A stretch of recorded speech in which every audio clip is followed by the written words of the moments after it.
This playoff season, there's only one place where we'll bet, Fanatic Sportsbook. Yes, they're our presenting sponsor, but it doesn't make sense to bet anywhere else if you're a sports fan. When you bet, you earn fan cash, win or lose, which means that your bets get you closer to accumulating fan cash for authentic jerseys, hats, memorabilia, and more. Winning hits different with fan cash. Gambling problem? Call 1-800-GAMBLER. Connecticut residents call 800-789-7777. Massachusetts residents call 800-327-5050. New York residents call 877-8-HOPE-NY. Maryland residents visit mdgamblinghelp.org.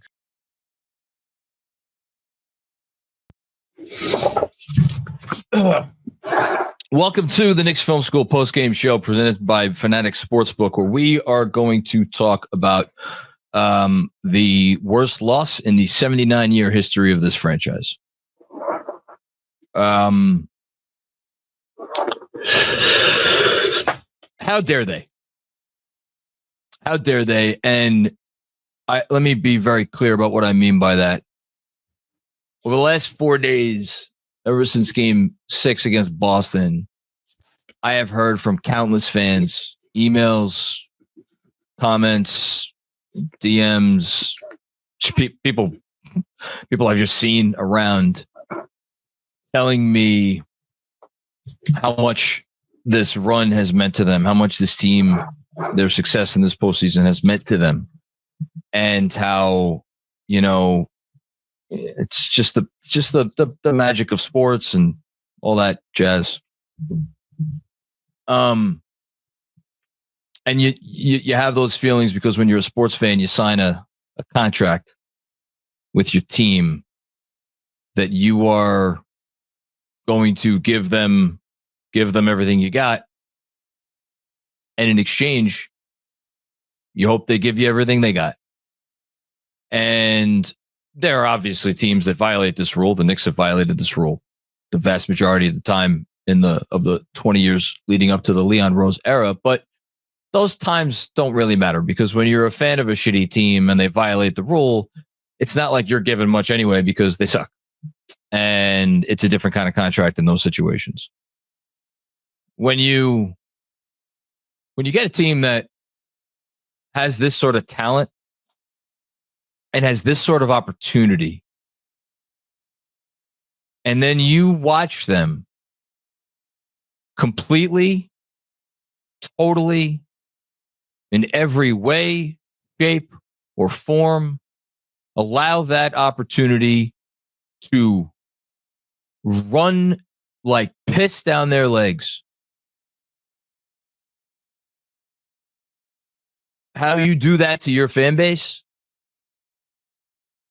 You should be fucking ashamed. You should be fucking ashamed. To not recognize, to not cherish, to not understand, and certainly to not value the opportunity that you had to go up 1-0 in your own building and make a real run at the first NBA championship that the city has had in over a half a century. And to be that unserious down the stretch of a basketball game and allow that shit to happen? Look, series it's not over. I know I'm talking like it's over. It's not over. They could still win. I mean, knowing this team, nothing would surprise me with this team. That's not the point. That's not the point. The point is that this shit was in their DNA all year. And it manifested itself in lots of different ways. It manifested itself at the beginnings of games. It manifested itself at the ends of games. It manifested itself in the locker room. And then we thought that they had put it behind them. And then we got further evidence that they had put it behind them by how they played over the first 40, I don't know, 4, 5, whatever, 6 minutes of this game. But Thibodeau says it every fucking year. You build up habits you start building habits in training camp. You through the whole season, and then hopefully those habits carry you through to the end of the finish line. And what we saw there was who this team is. They're good and they're bad. It's all part of the picture. And leave it to them. Leave it to them to come off the most feel-good win that they have had in a quarter century and serve us up the worst loss in, again, 79 years. I'm like, if this doesn't make you mad, I don't know what I don't know what other emotion I'm supposed to have right now. What an absolute choke job isn't the word. That's not a strong enough word. Because they have the capability. Well, then I guess maybe it is. Maybe choke job is the perfect word. They absolutely choked. They absolutely choked in the face of a team that has gotten teams to choke before. They've gotten teams to choke multiple times in this postseason. And you still didn't take it seriously. And now they have to live with this. And we're all going to have to live with this for at least however long this series goes, and maybe for the rest of the summer, and maybe, for all we know, years, decades. Who the hell knows? Who the hell knows when the next time they're going to, if they lose the series, when the next time they're going to have a chance this good? And you pissed it away like it meant nothing.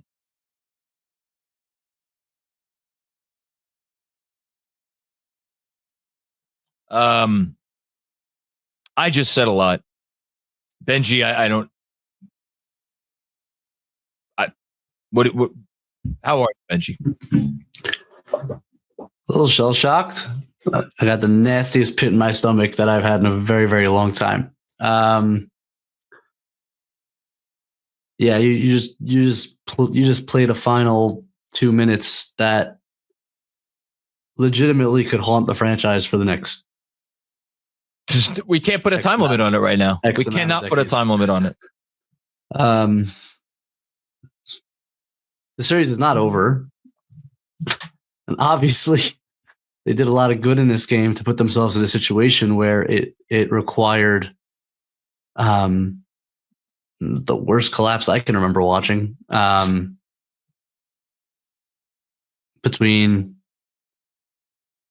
defensive malpractice with a big lead in terms of covering the three-point line, followed by asinine decisions with the ball, missed free throws, 2 that would have put the game away.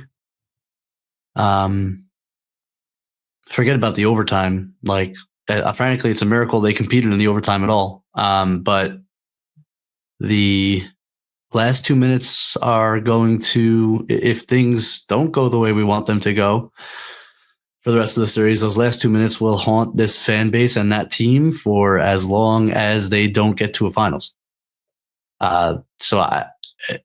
It's trying to balance a first game of a series in which they did good things and showed that they can beat the Pacers, balancing that with the reality that they just gave a game away in their first Eastern Conference Finals in 25 years. That's hard to reconcile. What I'll say is the coach and the team, flawed as they are, they're a resilient bunch. So I will try, before I hand it back to you, John, to turn this into a little bit of a positive note, which is they will come into game 2 with the correct attitude, they will. I believe that strongly because I believe in the culture of the team. But at this moment, I can't imagine how they feel because that was absolutely shocking. A shocking display of ineptitude that I will never forget. I don't think any of us will ever forget it. I've never forgotten 8 points in 8.9 seconds. This was so much worse. This was so much worse because that was essentially one boneheaded play. You know, it was one, and it wasn't even a boneheaded play. It was, you had an inbounder who, you know, maybe it shouldn't have been the inbounder there. And then you had a guy fall down. And then you had Reggie Miller, one of the greatest shooters who ever lived, hit 2 threes. And then a couple of missed free throws after that. Now, you want to tell me that Aaron Nesmith had an out-of-body experience? Okay, that's fine. You allowed him to have that out-of-body experience. And even after the out-of-body experience was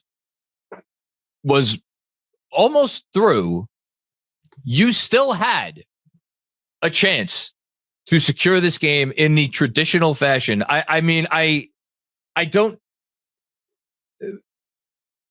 This team does not deserve for us to go to talk about anything other than the last several minutes of this game. I'm sorry, Benji. We all saw it.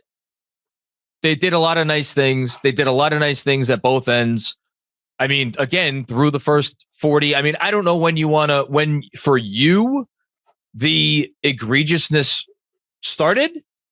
We could start it at a couple of places. I mean, Brunson missed a free throw when it was 116-102. Missed the second of 2. But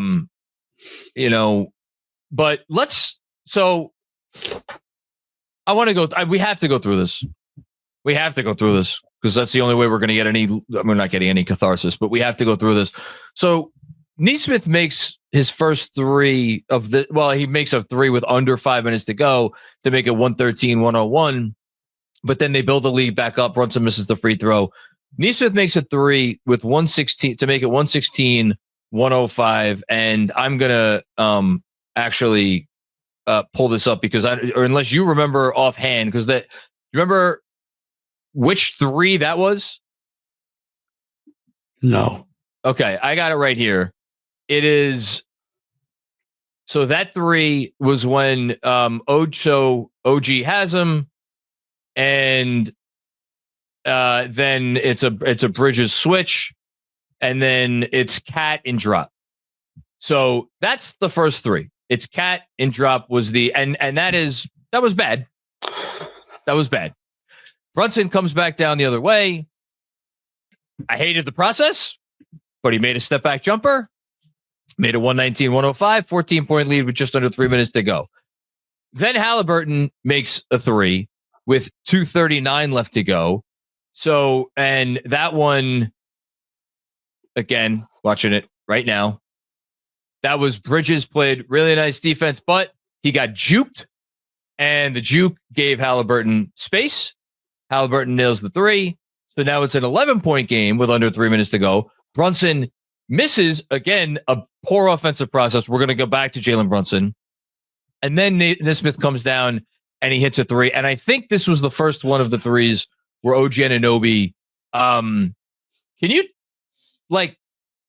actually, no, sorry, that wasn't one of the first ones. This was, they somehow allowed him to spring free, and Brunson was late getting back, and he hit it over Brunson. So now that made it 119-111. With 2 minutes to go, danger zone. Pascal hits 1 of 2. Okay, from the line, rough foul. But Brunson makes the layup. You are now up by 9 points with under a minute to go. That's it. Doesn't matter what you did over the last 2 minutes. Before we continue, anything you want to say? So we had Cat and drop, and we had JB failing to get across the court to cover the 3. And then we had Mikal maybe should have been playing up on Halliburton a little bit more. I guess thematically, both Mikal and Kat in different ways throughout the game, certainly in the first half, just not high enough. Not high enough. Mikal on the ball, just backed up on Halliburton, just backing up and backing up. Yep. No ball pressure whatsoever. Halliburton was as comfortable as he could be the entire game long. It was a reminder of the first, 45, 50 games of the season, watching that pick and roll defense between those two just be an utter disaster. So I guess maybe appropriate that two of those threes came from those two not pressing up the way they should have. The one with Brunson on rotation, it was a good offensive play. Brunson tried to get out. I have to watch the play over again to know exactly what the breakdown was, but at least that was like an attempted defensive possession that the Pacers outworked. Yes. And then OG, I'm looking at it right now. He has his foot in the paint as Nesmith comes around the Siakam screen. And the step up is late. It's not a real step up. And then Nesmith drains it. Now, at that point, it is a 6-point game. They come down the other end. It's actually a really good offensive sequence. Cat gets a nice hook shot. Again, now 8-point lead. 8-point lead, 41 seconds to go. It is game over again. It is game over again. And Nesmith comes down the floor. And this one, I don't know what you want to say about this one. I'm pretty sure this was the super deep one. Yeah, I mean, someone was too far back. It was OG again. It's coming down the floor quick. They got to shoot a three, and you were just not attentive enough. Everyone has to be pressed up to shooter and screener. And if someone wants to slip, let them slip. You can't give up threes. OG's backpedaling, and then as he tries to get back out, it's almost I'm literally watching it right now. It's as if OG is surprised that Nesmith puts up a three. He's playing a drive. He's surprised that Nesmith puts up the three. So Nesmith makes that. It's a 30-footer. Okay, so now you're officially in danger zone. Next timeout. Benjy, for me, this might be the most egregious play of the game. The Brunson attempted pass to OG under the basket that OG does not secure, and it is a turnover. This is torture. How are you throwing that pass? How are you throwing that pass? You're Jalen Brunson. You're Captain Clutch. You got the Clutch Player of the Year award. How are you throwing that pass? It was the most inexcusable moment of this entire fucking meltdown. How? How are you throwing the pass? It's a 5-point lead. You have 20 seconds left on the shot clock. You have the ball.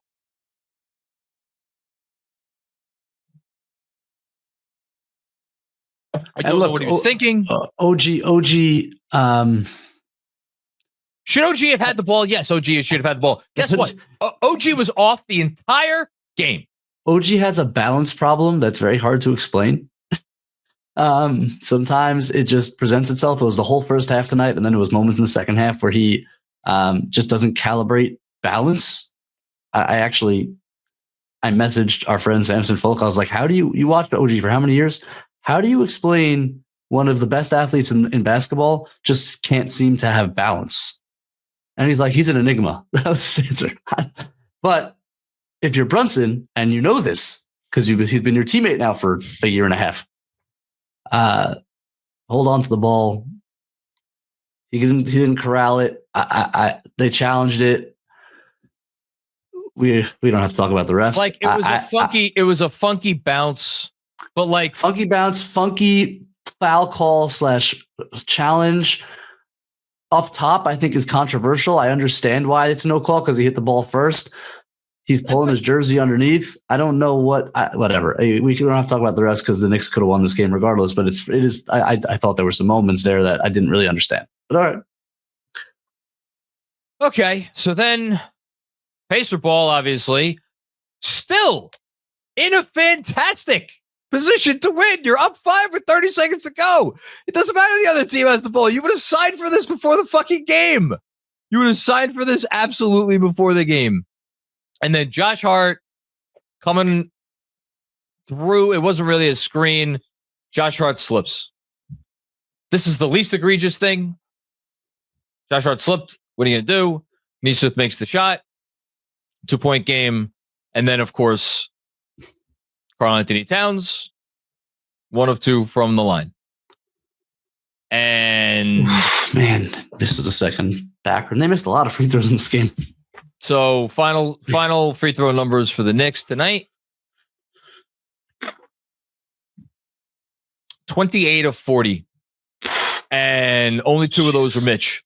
So that means between the rest of your team, McBride missed 1, Hart missed 1, Brunson missed 2, Towns missed 2, OG missed 2, and McCall went 0 for 2 the one time that he went to the line. And then Mitch 0 for 2. Yeah. Towns missed a free throw. OG missed a free throw. And then, look, was it? Listen, Halliburton got the bounce. Got the bounce, didn't get the 3.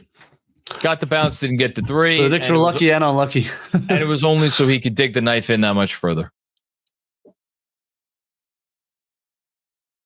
Thanks for that.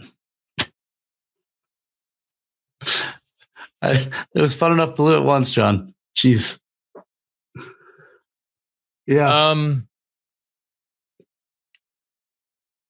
I just don't know.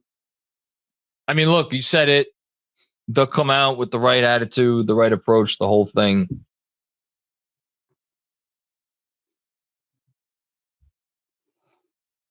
Imagine the Garden in game 2. What's that going to be like? Tense, but as the game gets going, hopefully raucous and normal. Kind of like Boston game 2. It's yeah, go ahead. I don't have anything. I don't know what else I'm supposed to say about this. I know. I mean, really, I don't know what else I'm supposed to say about this. I know. You work all year. You work 5 all years. year. 5 years. You've worked 5 years to put yourself in this exact position.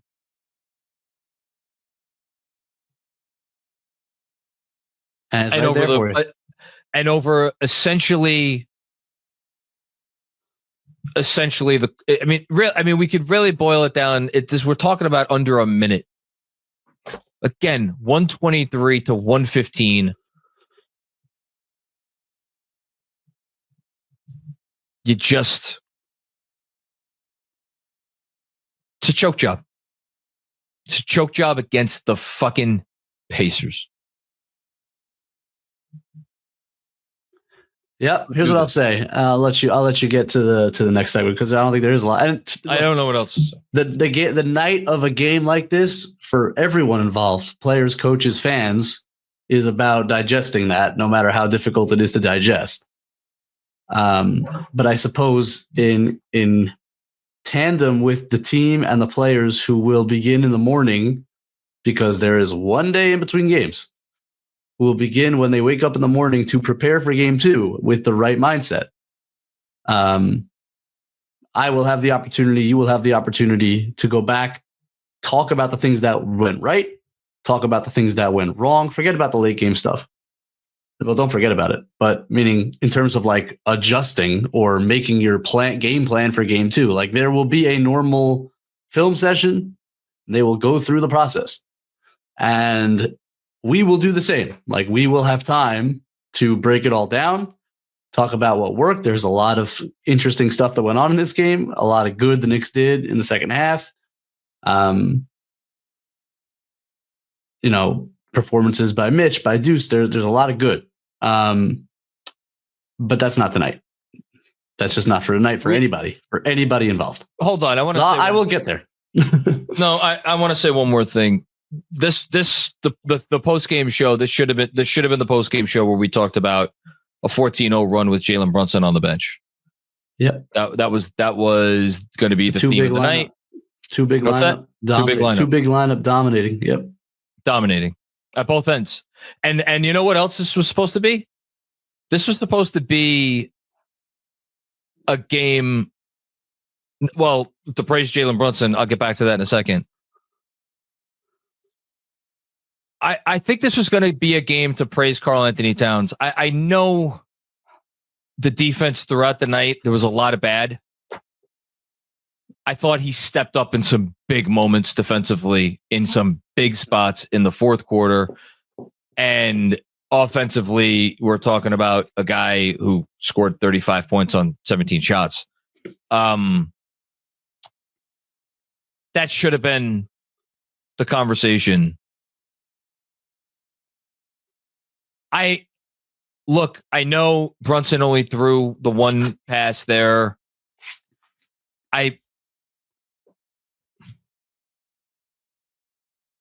Does he have to own this more than does he have to own this? How much does he have to own it? Listen, you're the captain of the team and the point guard, so like the ball management. And yeah, it's the one pass to OG. Well, it's not the one pass though, because why does OG Anunoby, either the worst or the second worst free throw shooter on the floor, why is he shooting those free throws? Because Brunson got trapped on the sideline, should never have gone there, threw a Hail Mary pass that if the Pacers were playing a proper press, it's actually a steal, but the ball bounces twice and finds OG Anunoby and he gets fouled. Jalen Brunson needs to be the one going to the free throw line. And he just went to the wrong spot and he flung a pass and luckily someone got it. But like from a ball management perspective, he wasn't solid enough. We can go back further with Brunson. You know, like they have no answer for him.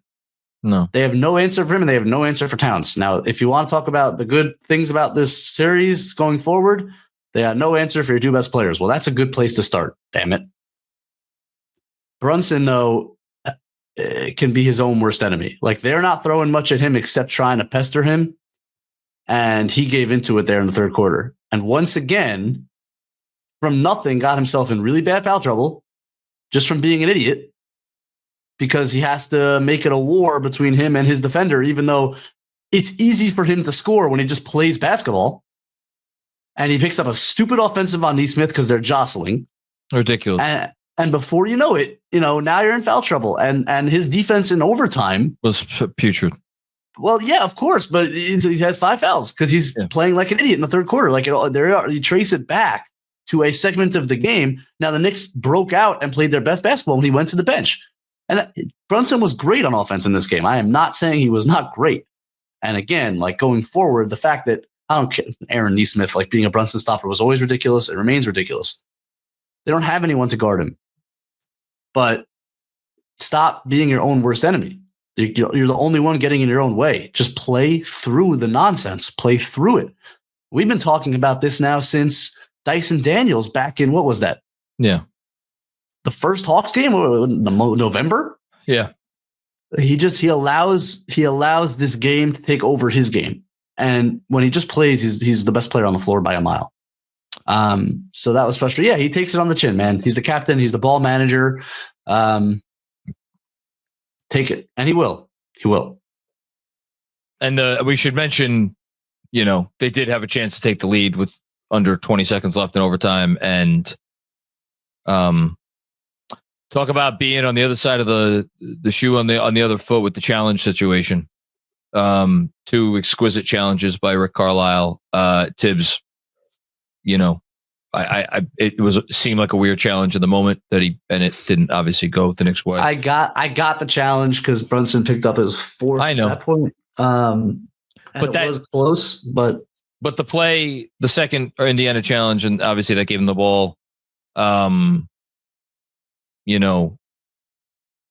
Like again, it was a microcosm of how they got into that spot. It was just cavalier. Just everything about it was cavalier. Pass was cavalier. Brunson's attempt to get it was cavalier.